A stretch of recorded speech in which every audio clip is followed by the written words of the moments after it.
Hi there. Well, today I'm really excited to be showing you the brand new Temp1 temperature sensor from Apollo. Now this has got a remote temperature probe. It's got two types of probes. The one is designed, for example, to put in your freezer to monitor and give you an alert if the freezer fails. The other one is especially designed for food. So it's got a probe that can go into the food and measure the temperature as you're cooking it.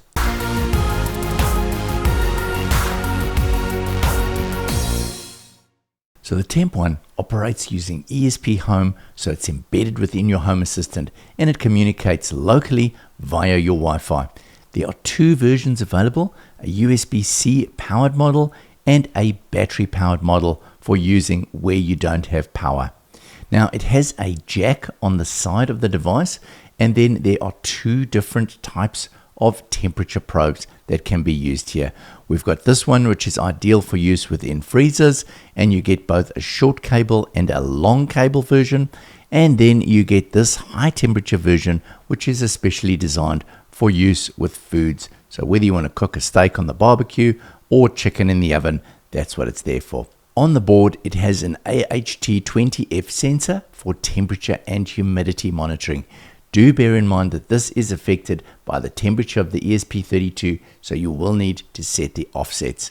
It also has an RGB LED that can be controlled via automations and a buzzer for alerting you when it goes outside of the required temperature zone. So having a look at the device here, we've got the two versions. We've got the battery version, so you can see that's substantially larger, and then we've got the USB-C powered version.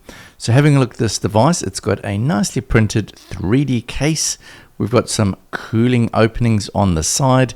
Over here we've got our RGB LED, which we can control via the Home Assistant automations. We've got our USB-C power. So what can happen now is we can take one of these little temperature probes. So this is effectively a Dallas temperature sensor, but they've included this really nice flat wire which easily allows you to slip it in between the seal and the closing where your door goes on your fridge or freezer. On the other side, we've got our jack plug, and that effectively just plugs in over there, and we would then power it via our USB. So we've also got this temperature probe, which is used for food. So a nice stainless steel temperature probe, and once again, that's got the jack plug that just plugs it in over there like that. So let's just have a look. Let's open the casing up here and just have a look at what the board looks like inside. So as you can see, really nicely manufactured board. You can see there the little Apollo logo. We've got our ESP32, we've got our RGB LED over there. I'm assuming this is our little temperature humidity sensor. We've got one button, we've got two. We've got a boot button on that side. We've got a reset button on the other side. We've got our jack plug and our USB-C, and then another few components on the board. Let's just have a look at the other version. This is the battery version. We'll just open this up. There we go. So having a look at the battery powered version, very similar, except we've got this battery plug or battery mount on the back side of the device, which obviously makes it a reasonable larger scale. The last component I've got here is this little fridge mount. So effectively you just pop this on the edge here like this, and then this will mount this to the fridge. Now I did find that this magnet is very strong and sometimes it pops out of the little plastic casing, but once you've got it in there, it works really well. It's super easy to connect up. Once you've powered it up, open up your Wi-Fi settings on your phone, and there you'll see Apollo Temp1 hotspot. Click on the hotspot. Now if it doesn't open up automatically, you can go and type in this URL 192.168.4.1, and then you can find your Dynalink. That's my 2.4 gigahertz. Doesn't work on 5 gigahertz. Put your password in and save. So now we'll go along to Home Assistant, and we can see we've got a notification here. Let's check it out, and there it is, Temp1. So we'll add that, submit, and we'll put this in the kitchen because I'm connecting it to the fridge first, or I've got it in the freezer. There we go. Let's go and have a look and see what our device is doing here. And here's ESP Home. And there it is, the Temp1. So we can set the alarm for outside of the temperature range. So there we go. That's an on-off. We can adjust the RGB light on the device itself. We can select which probe we've got, either the Dallas temperature, which is the one I've got in the freezer at the moment, or the food probe. Then down over here, we've got the humidity of the actual board itself, the temperature. So you can see there it is being affected by the ESP32 in there. And we can see the temperature probe. So this is inside my freezer.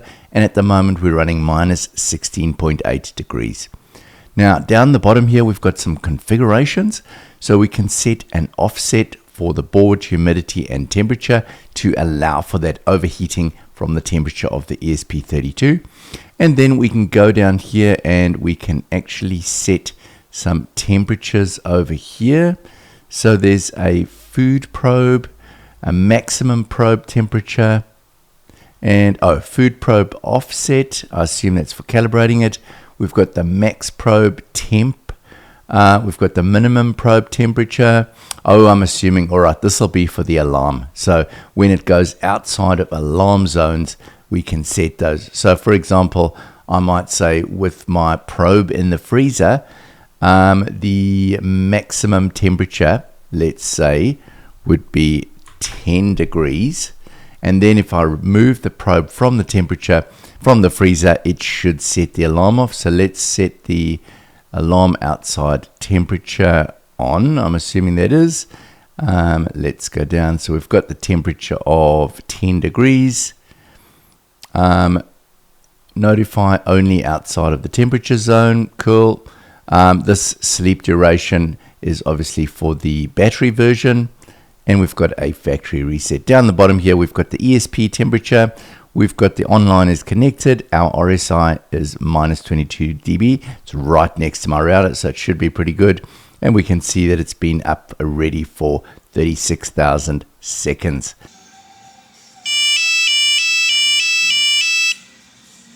So once I took it out of the freezer, it took about 15 seconds and then the alarm started going off. The alarm goes off, it waits a while, then it goes off again. Now the next thing I'm going to do is go and create a little automation and home assistant that will actually send a text message to my phone to tell me that the freezer has gone off if I'm away from home. I've gone to Apollo 1 within Home Assistant. All I do is press the plus automations button and say use device as trigger. So what we want to use as the trigger is when the temperature probe temperature changes, and we want to say when it goes above minus 10 degrees, because I've got mine set at minus 16. So I want to know the moment it's going out of the range. And we can set the duration of, let's just say 1. And basically then what I'm going to do is I'm going to go along and I'm going to say the device, sorry, that's 1 hour. We don't want that. We'll just say 10 seconds. And then I'm going to go to my device. I'm going to select my iPhone, Simon's iPhone. There we go. Send it a notification. Freezer warning. High temp. Exclamation mark. Let's fix up the spelling. Terrible typist I am. There we go. And we will save that. Give it a name. Temp1,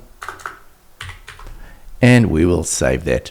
So all we do now, that automation will run the moment it goes, and it will remind me wherever I am in the world that my freezer has a problem. So you'll see here now I've inserted the probe into my piece of steak and it's reading 16.1 degrees. Now there is a food probe offset over here. I haven't used that at this stage, and I've set my maximum probe temperature to 60 degrees because that's where I want for a medium rare steak. So let's follow the temperature, and I have turned on the alarm outside range. So it should, when it goes over 60 degrees, it should set an alarm. So let's follow the food probe as I put the steak on the fire. So we can see there that our food temperature is already increasing. We're already up at 36.6 degrees Celsius, and we'll follow this as it increases over time. So now I've turned the steak over and we're up at 49 degrees, almost there. There we go. We've hit our 60 degrees and our alarm has just signaled. I can hear it. Well, this little temperature probe is a fantastic little device from Apollo. Worked amazing both for freezing temperatures as well as for cooking food. So anyway, that's all for now. If you enjoyed this content, please like and subscribe, and I'll see you in the next one. Bye for now.